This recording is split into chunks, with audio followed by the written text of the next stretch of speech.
வணக்கம்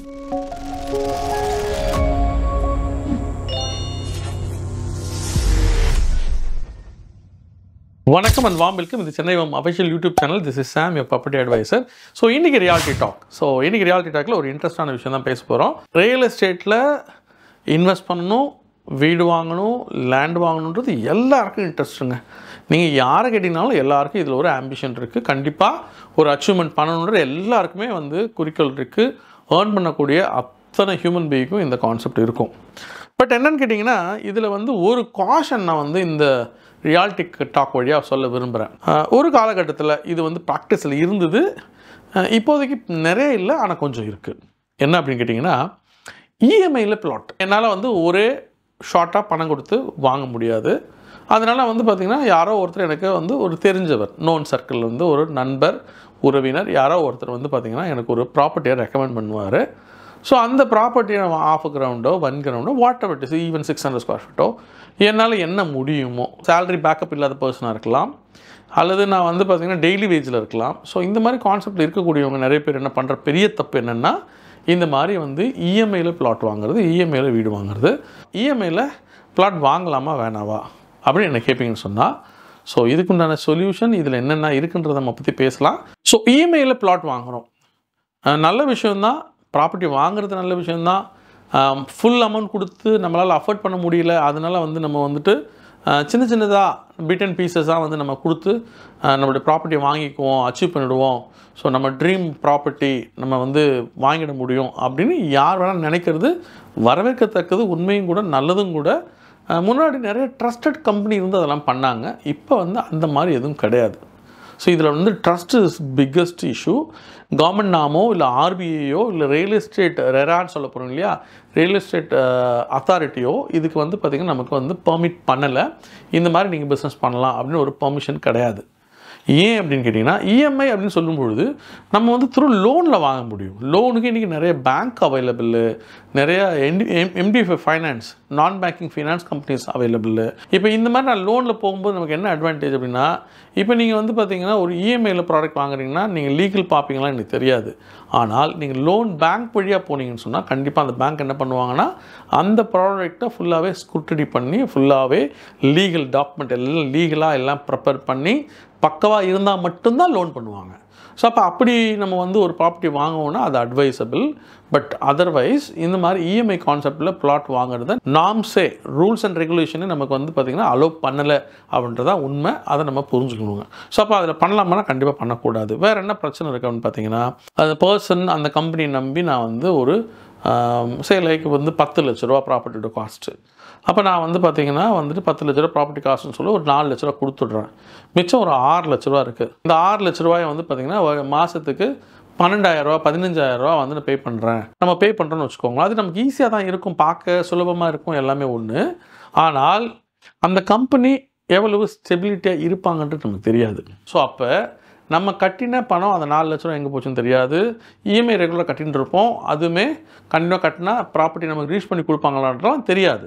அப்போ இந்த பிரச்சனைலாம் அதுக்குள்ளே இருக்குங்க. ஸோ அப்போ அதை நம்ம முக்கியமாக பார்க்கணுங்க. அப்போ இது ஒரு விஷயம். இன்னொரு விஷயம், எனக்கு தெரிஞ்ச ஒரு இன்சிடெண்ட்டை சொல்கிறேனே. நான் இருக்கிற ஏரியாவில் இது சென்னையில் ஏர்போர்ட்டுக்கு பின்புறம் இருக்கக்கூடிய ஒரு ஏரியா. இங்கே பார்த்திங்கன்னா ஒரு டெவலப்பரு ஒரு 10 ஏக்கர் லே அவுட்டு. அந்த லே அவுட்டை லைக் எக்ஸ்ன்ற ஒருத்தர் ப்ரமோட் பண்ணார். ஒய்ன்னு ஒருத்தர் உள்ளே வந்தார். அவர் என்ன பண்ணாருன்னு பார்த்தீங்கன்னா, உங்களுக்கு நான் இந்த லேண்டெலாம் வில்லா கட்டி விற்கிறேன் அப்படின்னு சொல்லி இந்த எக்ஸு கூட டைப் ஆகிட்டார். எக்ஸும் ஒய்யும் சேர்ந்து சூப்பராக டைப் பண்ணி பார்த்திங்கன்னா 10 ஏக்கரில் கிட்டத்தட்ட ஒரு 150 வில்லாஸு கன்ஸ்ட்ரக்ட் பண்ணி விற்றுட்டாங்க. பப்ளிக் நிறைய பேர் வாங்கினாங்க, நல்ல ப்ரைஸுக்கு வாங்கினாங்க, அப்ரிஷியேஷன் ஆச்சு. அவங்களாம் விற்றது பார்த்திங்கன்னா 10 லட்சம் 15 லட்சம் 12 லட்சம் இப்படி தான் வில்லாஸ் விற்றாங்க. நல்ல சூப்பராக கன்ஸ்ட்ரக்ட் பண்ணியிருப்பாங்க, நல்ல சூப்பராக இருக்கும் வில்லாஸ். பட் அந்த ட்ரஸ்ட் பேசிஸில் பார்த்திங்கன்னா அடுத்த ஃபேஸ் இவங்க போகிறாங்க. யார்? இந்த எக்ஸும் ஒய்யும் சேர்ந்து அடுத்த ஃபேஸ் டெவலப் பண்ண போகிறாங்க. 7 acre land close to again அதுலேயுமே ஒரு 150 160 பிளாட்டுங்க. ஸோ அதில் பார்த்திங்கன்னா என்ன பண்ணாங்கன்னா, இதே தான் என்ன, நம்ம எக்ஸ் லேண்டை டெவலப் பண்ணிட்டாரு, ஒய் வீடு கட்ட ஆரம்பிக்கிறார். இப்போ என்ன பண்ணாங்க அப்படின்னு பார்த்தீங்கன்னா, ஒரு சிலர் பார்த்திங்கன்னா என்ன பண்ணிட்டாங்கன்னா, லேண்டை ரெஜிஸ்டர் பண்ணிக்கிட்டாங்க அவங்க பேரில். கன்ஸ்ட்ரக்ட் பண்ணுறது அந்த ஒய்ன்றவர் கன்ஸ்ட்ரக்ட் பண்ணி கொடுக்க போகிறாருங்க. ஸோ அவர் கட்ட நமக்கு காசு கொடுப்போம்னு சொல்லி இருந்துட்டாங்க. இன்னும் சிலர் என்ன பண்ணாங்கன்னா எங்களால் ஃபுல் அமௌண்ட் கொடுக்கவே முடியல, அதனால் இப்போதைக்கு 5 லட்சம் வச்சுக்கோங்க, 2 லட்சம் வச்சுக்கோங்க, 3 லட்சம் வச்சுக்கோங்கன்னு சொல்லி பணத்தை கொடுத்துட்டு இந்த ஒய்யை நம்பி எக்ஸையும் நம்பி இவங்க பணத்தை கொடுத்துட்டு வெயிட் பண்ணிட்டு இருந்தாங்க.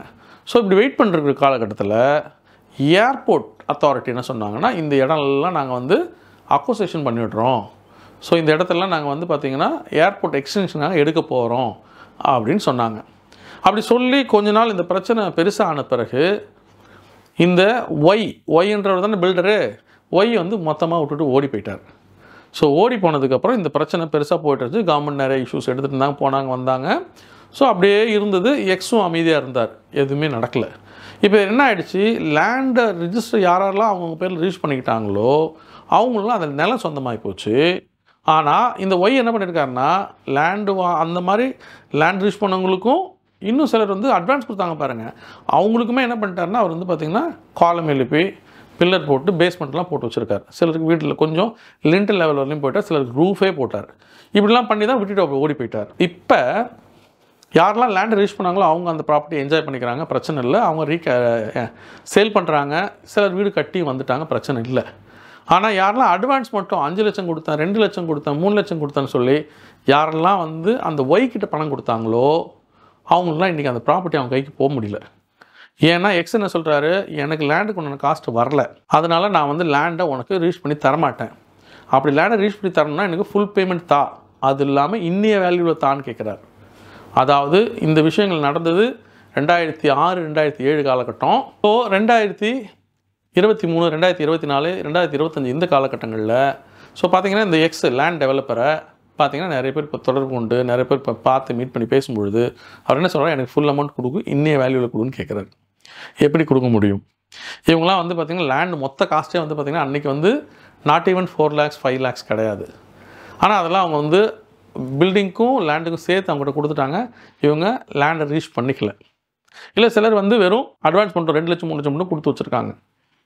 ஸோ இன்றைக்கி அவங்களால அந்த கொடுத்த பணத்தை ரெக்கவரி பண்ண முடியல, ப்ளஸ் லேண்டும் உங்களுக்கு கிடைக்கல. அதர்வைஸ் என்ன ஆகிடுதுன்னா, இந்த எக்ஸ் என்ன பண்ணிட்டாருன்னா ஒய் பேரில் கேஸ் போட்டிருக்காரு, ஒய் எக்ஸ் பேரில் கேஸ் போட்டிருக்காரு. ஸோ இது வந்து முடிவில்லாத பிரச்சனையாக இன்ன வரலையும் போயிட்டே இருக்குது. அப்போ நான் என்ன சொல்கிறேன் உங்களுக்கு புரியுதுங்களா? ஸோ உங்களுக்கு வந்து பார்த்திங்கன்னா இஎம்ஐ அப்படின்னு சொல்கிற பட்சத்தில் நீங்கள் யாரையோ ஒரு டெவலப்பரை, ஒரு பில்டரை, ஒரு ப்ரமோட்டரை நம்பி இஎம்ஐன்னு போகும்போது இந்த பிரச்சனைகள்லாம் இருக்குது. ஈவன் இப்போ கூட நிறைய டெவலப்பர் பண்ணுறாங்க. பேங்க் லோன் போய் வாங்கினா கூட நான் சொல்கிறேன், என்ன சொல்லுவேன்னா, நீங்கள் நேராக போய் லேண்டுக்கு உண்டான அமௌண்ட் முதல்ல ஃப்ரீஸ் பண்ணி லேண்டை உங்கள் பேரில் ரிஜிஸ்டர் பண்ணிக்கோங்க. ஸோ அந்த சொத்து உங்களுதான் மாறிடும். அதுக்கப்புறமே வந்து நீங்கள் வந்து லோன் போட்டு திருப்பியும் கன்ஸ்ட்ரக்ஷன் நீங்கள் தேர்ட் பார்ட்டிகிட்ட கொடுங்க, இல்லை அந்த பில்டர்கிட்டே கொடுங்க, எப்படி வேணால் பண்ணிக்கோங்க. ஸோ ஆனால் லேண்டை முதல்ல ரிஜிஸ்டர் பண்ணி வாங்கிடுங்க. ஒரு எக்ஸ்பீரியன்ஸ் வந்து சொல்கிறேன். ஸோ இதே தான் நம்ம வந்து பார்த்திங்கன்னா இஎம்ஐயில் ப்ராடக்ட் வாங்கும்பொழுதும் இந்த பிரச்சனைகள் நமக்கு இருக்குது. நமக்கு சப்போர்ட் பண்ணுறது பேங்க்ஸ் அவைலபிள், எல்லா வகையிலும் நமக்கு லோனில் எல்லாமே தெளிவாக பண்ணி தருவாங்க. ரெண்டுமே ரிஸ்க் தான் என்ன பொறுத்தளவில். ஸோ அதனால் நம்ம கிளாரிட்டி எடுத்துக்கிறது நல்லது.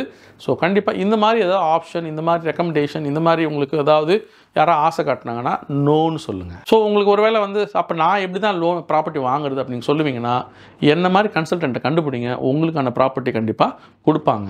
இஎம்ஐ இருக்கு இல்லையா, இஎம்ஐயில் வந்து ப்ராப்பர்ட்டி லேண்ட் வாங்குறீங்க இல்லையா, அந்த லேண்ட் வந்து நாட் ஏபிள் டு செல், அதாவது டைரக்ட் சேலில் போனால் சேலே ஆகாது, அது எங்கேயோ இருக்குங்க, வேறு எங்கேயோ ஒரு ஐசோலேட்டட் ஏரியாவில் அந்த லேண்டு சேல் ஆகாத லேண்டாக இருக்கும்.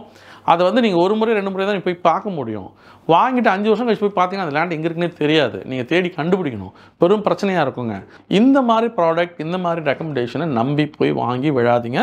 ஸோ இது கண்டிப்பாக உங்களுக்கு நல்லது இல்லை.